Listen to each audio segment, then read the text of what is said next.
ঈদ যত এগিয়ে আসছে ততই আলোচনায় আসছে ব্যতিক্রমী নাম আর অদ্ভুত বৈশিষ্ট্যের পশু। সম্প্রতি ভাইরাল হয়েছে ডোনাল্ড ট্রাম্প ও নেতানিয়াহু নামের মহিষ। এবার সেই তালিকায় নতুন সংযোজন মোদি। তবে নামের চেয়েও বেশি আলোচনা এসেছে মহিষটির অস্বাভাবিক লম্বা সাদা দাড়ি আর ভিন্ন রকম চেহারা।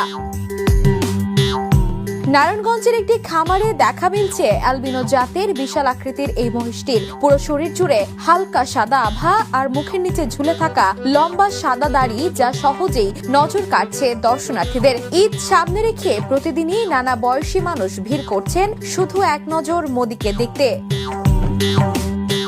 খামার সূত্রে জানা গেছে, শুরুতে মহিষটির কোনো নির্দিষ্ট নাম ছিল না, তবে সামাজিক যোগাযোগ মাধ্যমে এর ভিডিও ছড়িয়ে পড়ার পর নেটিজেনদের মধ্যে শুরু হয় মজার আলোচনা। অনেকেই এর লম্বা সাদা দাড়ি ও চেহারার সঙ্গে ভারতের প্রধানমন্ত্রী নরেন্দ্র মোদীর মিল খুঁজে পান। পরে মজার ছলেই অনলাইন জরিপের মাধ্যমে নাম রাখা হয় মোদি।